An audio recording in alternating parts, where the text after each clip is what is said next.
Polythene ময়লা যত সমস্ত প্যাম্পার সমস্ত সব উপর দিয়ে ভাসে, তার মনে করেন কেউ নদীতে ঘিনেও নামে না।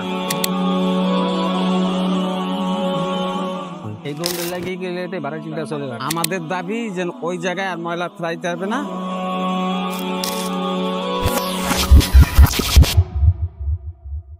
চরমুগরিয়া বাংলাদেশের দক্ষিণবঙ্গের ঢাকা বিভাগের অন্তর্গত মাদারীপুর জেলার সবচেয়ে পুরনো ব্যবসায়িক বন্দর।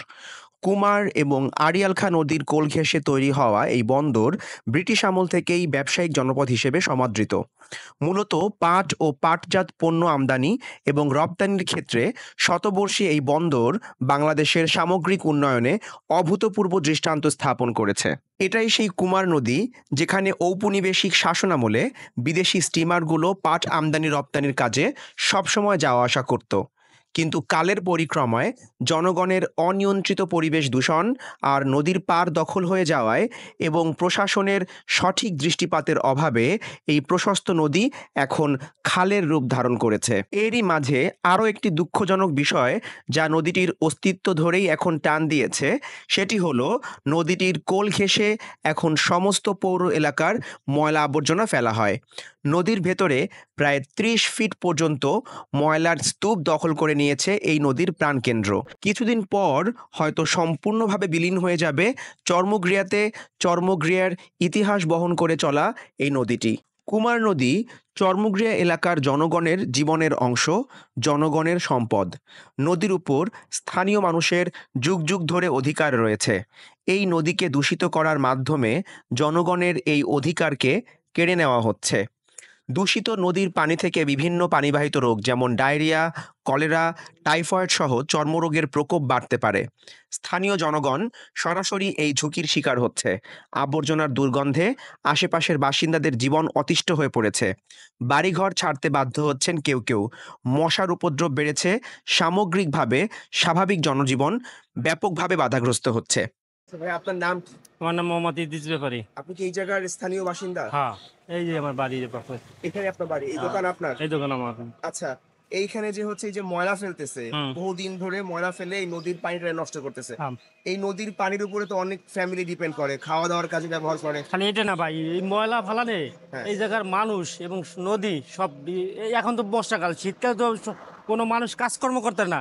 পলিথিন ময়লা যত সমস্ত প্যাম্পার সমস্ত সব উপর দিয়ে ভাসে, মনে করেন কেউ নদীতে ঘিনেও নামে না। আর জঘন্য দেখা যায়, তখন মনে করেন অবস্থা খুব খারাপ, পরিস্থিতি খারাপ হয়ে যায়।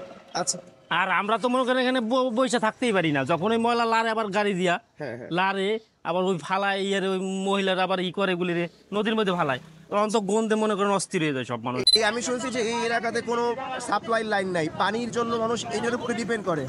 খাবার পানি থেকে শুরু করে ধোয়া মোছা, কাপড় চোপড়, গোসল। তো এই সমস্ত ক্ষেত্রে সবাই অনেক ধরনের রোগ জীবাণুতে তাদের ডায়রিয়া হতে পারে বা যে কোনো রকমের অসুখ বিসুখ হতে পারে। এরকম কেউ এই এলাকাতে এরকম কেউ সাফার করছে, ভুগছে এরকম কোন অসুখ বিসুখে? অসুখ বিসুখে আমরাই ভুগতেছি। আমরাই ভুগতেছি অসুখ বিসুখে, যে ময়লা পানি আমরা খাই, আমাকে সাপ্লাইয়ের কোনো কল নাই। আমরা এই নদীর পানি নিয়ে আমরা রান্না বাড়া করি, আমরা গোসল করি, আমরা খাই।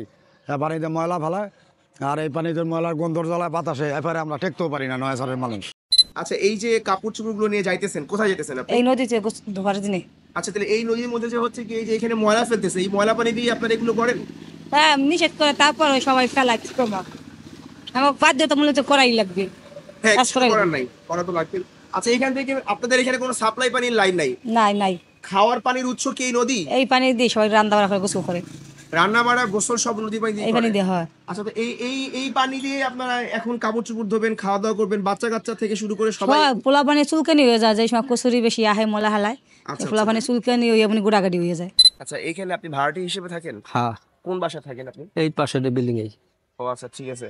এখন এইখানে আপনারা যে একদম ওই যে ময়লাটা ফেলতেছে তার পাশেই আপনারা থাকেন। হ্যাঁ। আপনাদের কি রকমের সমস্যা হয়? কোনো সমস্যা গন্ধে আমাকে সমস্যা ওই যে বাচ্চারা যদি গন্ধ থাকলে বাচ্চারা ঠিক থাকতে হবে। আচ্ছা, এখন এই যে আমি শুনছি যে এই বাসার নাকি ভাড়াটিয়া চলে গেছে এই গন্ধের কারণে। হ্যাঁ, এই গন্ধ লাগিয়ে গেলে ভাড়া চিন্তা চলে যাবে। আচ্ছা, আপনি এই জায়গার বাসিন্দা? আপনি? জি। বহুদিন যাবত এখানে ময়লা ফেলা হচ্ছে, এই ব্যাপারে আপনাদের কোনো সমস্যা হচ্ছে কিনা বা আপনারা কোনো কিছু বলতে চান কিনা? হ্যাঁ, আমাদের তো সমস্যা হইতেছে। আমাদের বাসা বাড়িতে আমরা থাকার মতো কোনো কায়দা নাই, এবং আমি অনেক দিন, দীর্ঘদিন, আজকে কয়েক বছর ধরে আমি বলতেছি যে ভাই আমরা এখানে থাকতে পারি না, আমাদের গন্ধে এই বাসা বাড়িতে কোনোই। তারা বলতেছে আমরা পৌরসভার আন্ডারে পৌরসভার জায়গা, আমরা এটা বরট করি, আমরা এখানে থাকি, আপনাদের সমস্যা রাখি। আমরা বললাম আমরা তো এখানে বাসিন্দা, তাই আমাদের জায়গায় আমরা ময়লা ফেলাই।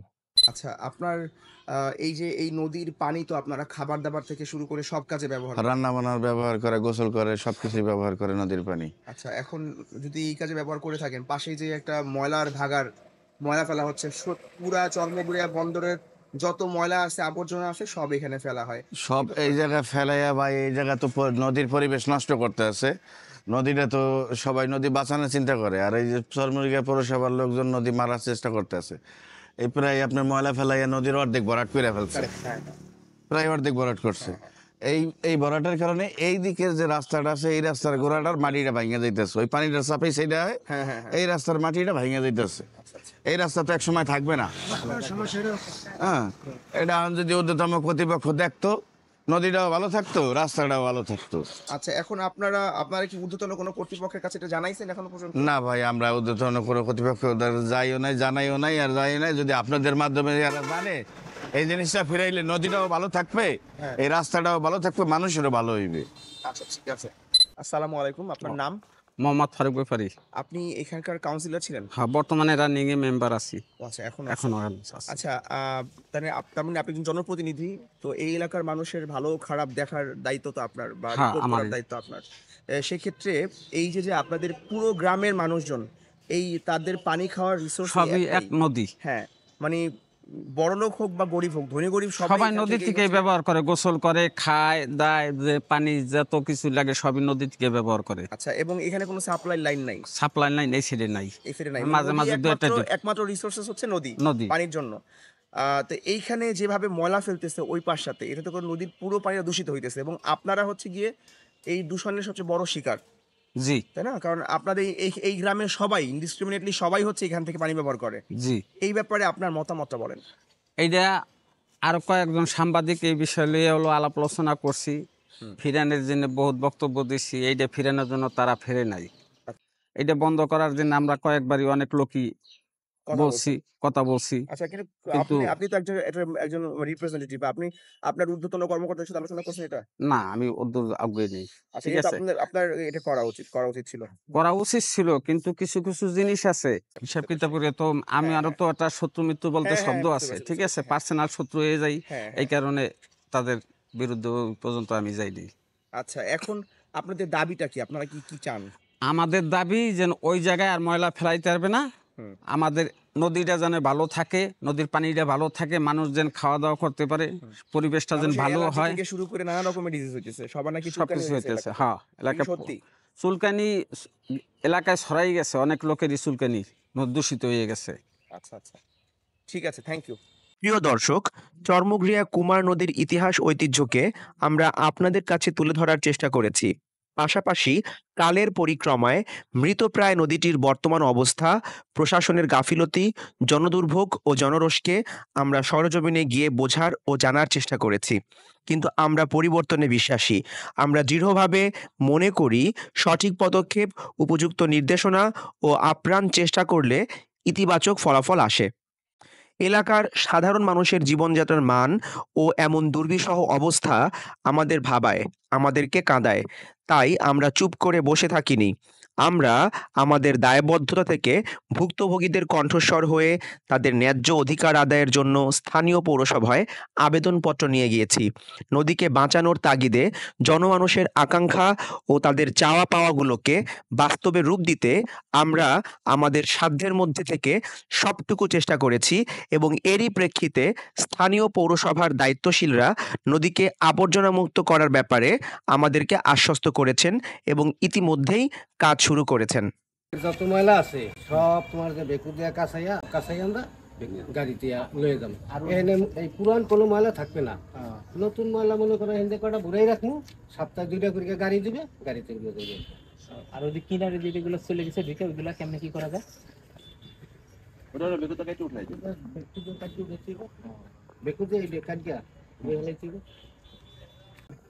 আলহামদুলিল্লাহ, আমরা গত মঙ্গলবার 24 তারিখ আমরা পুরসভার কাছে একটা দরখাস্ত নিয়ে গেছিলাম যে এখান থেকে যেন তারা ময়লা নিয়ে যায় চরমগিরা বাজারের এইখান থেকে। তো আলহামদুলিল্লাহ তারা আমাদের কথা রেখেছেন, আমাদের রেসপন্স করেছে। তারা এখান থেকে ময়লা নিয়ে যাচ্ছে। আজকে আমরা এখানে আসি, দেখি যে তারা এখান থেকে ময়লা নিচ্ছে। সকালবেলা আসার কথা ছিল, আজকে জুমার দিন, সকালে বৃষ্টি হওয়ার কারণে তারা আসে নাই। এখন আলহামদুলিল্লাহ তারা এখান থেকে ময়লা সরিয়ে ফেলছে। আমরা আশা করি এর পরবর্তীতে তারা এখানে আর কখনো ময়লা রাখবে না, এবং নদীর কিনারে একেবারে যেই জায়গাটুকু ভরে গেছে ময়লাতে, ওই ময়লাগুলো তারা এখান থেকে সরিয়ে ফেলবে। আর এবং পৌরসভা তার দায়িত্বের ক্ষেত্রে আরো ভালোভাবে তাদের দায়িত্ব পালন করবে, এটা আমাদের আশা। আমরা চাই যে নদী তার জীবন ফিরে পাক, জনগণ তার অধিকার ফিরে পাক। কিন্তু আমরা লক্ষ্য করছি কাজ শুরু করার পর থেকে অতি সামান্যই কিছু ময়লা অপসারণ করা হয়েছে। আমরা অবগত করতে চাই, যদি সংশ্লিষ্ট প্রশাসন তাদের দায়িত্ব পালনে পুনরায় অবহেলা করে, যদি তারা স্থানীয় মানুষের কষ্টের চেয়ে ব্যক্তি স্বার্থকে প্রাধান্য দেয়, যদি এই ময়লা অপসারণ না করা হয়, তবে সাধারণ এলাকাবাসীকে সাথে নিয়েই আমরা বিকল্প ব্যবস্থা গ্রহণে বাধ্য হব। আশা করি এমন কোনো কাজ তারা করবেন না যাতে করে আমাদেরকে তাদের বিরুদ্ধে শক্ত কোনো সিদ্ধান্ত নিতে হয়। চরমুগরিয়া কুমার নদী আবারও তার প্রাণ ফিরে পাক, এখানকার জনজীবনে আবারও শান্তি ও স্বস্তি ফিরে আসুক, এটি হয়ে উঠুক প্রাকৃতিক বৈচিত্র্য ও জাতীয় অর্থনীতির এক অন্যতম কেন্দ্রবিন্দু।